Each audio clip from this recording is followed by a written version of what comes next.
Welcome to Father Son Talk AI's Impact. I'm Myles Robertson, alongside my dad, Professor Donovan Robertson. Through our company, Civita Prospera, we guide people and businesses into Society 5.0, a future built on harmony between technology and humanity. So, Dad, today the topic is privacy in the digital age, and if it's a fair trade for the advantages technology gives us. Privacy in the digital age. It seems like a fair trade, right? But what if every convenience feature in your smartphone was actually a tiny surveillance device tracking your life in ways you never imagined? You know, that's really fascinating because just this morning my phone reminded me about a dinner reservation I only mentioned in passing during a conversation. It felt both helpful and slightly unsettling. Well, that's exactly what organizations like Civita Prospera are investigating. This invisible exchange happening millions of times a day where we trade personal data for convenience. And what's really interesting is how most people don't even realize the scale of it. So how deep does this data collection actually go? Think about this. Every time you check your email, scroll social media, or even just walk around with your phone, you're creating this incredibly detailed digital footprint.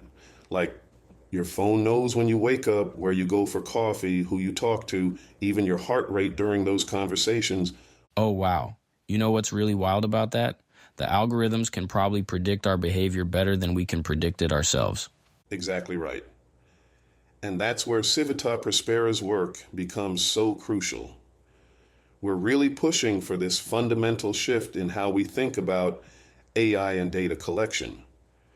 Instead of just accepting this massive surveillance as the cost of convenience, we're asking, do we really need to give up this much of ourselves? Well, that makes me wonder about all those terms and conditions we mindlessly accept. Like, how many times have you actually read through one of those privacy policies? Almost never. And that's exactly the problem we're addressing. You know what's fascinating? These companies know we won't read 50 pages of legal jargon. So they've essentially created this system where we're signing away our privacy rights without even realizing it. So what's Civita Prospera's approach to solving this? I mean, we can't exactly turn back the clock on technology. Well, we're taking this really innovative approach. Instead of just saying protect your data, we're working to create AI systems that are transparent by design. Like, imagine if your phone told you exactly what information it was collecting and why. In plain language, you could actually understand. That sounds like it could really change the power dynamic between users and tech companies. Absolutely right. And here's what's really exciting about our work. We're showing that we can have advanced AI systems that respect privacy while still delivering those personalized experiences we've all gotten used to. It's not an either-or situation. You know what this reminds me of? It's like when we finally started getting nutrition labels on food, suddenly we could see exactly what we were consuming. That's exactly the kind of analogy we use. And just like food labels led to more informed choices about what we eat, data transparency could lead to better choices about our digital lives. The key is making it simple enough for everyone to understand. But surely some data collection is necessary for these services to work effectively, right? Well, yes. And that's where Civita Prospera's approach is so nuanced. We're not saying eliminate all data collection. Instead, we're advocating for what they call minimal viable data, collecting only what's absolutely necessary to provide the service and being completely transparent about how it's used. So it's more about finding that sweet spot between functionality and privacy? Precisely, and we're developing these fascinating frameworks for how to achieve that balance. Like, they've created guidelines for AI systems that can learn from aggregated, anonymized data instead of individual personal information.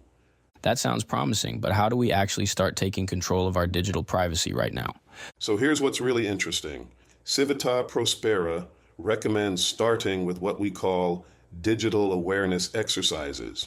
Simple things like checking your phone's permission settings, reviewing which apps have access to your location, and actually reading privacy updates before accepting them. And I suppose being more intentional about what we share online in general? Exactly that. And you know what's really powerful? When enough people start making these conscious choices, it creates this ripple effect. Companies start to realize that privacy matters to their bottom line, and that can drive systemic change. Looking ahead, what do you think this means for the future of technology? Well, I think we're at this fascinating turning point. Organizations like Civita Prospera are showing us that the future of technology doesn't have to be this dystopian surveillance state. Instead, it could be this beautiful balance where AI enhances our lives while respecting our fundamental right to privacy. That's actually quite hopeful. It's not about fighting against technology, but rather shaping it to serve us better. You know what? That's the perfect way to sum it up. The future of technology should be about empowerment, not exploitation. And with organizations like Civita Prospera leading the way, we might just get there.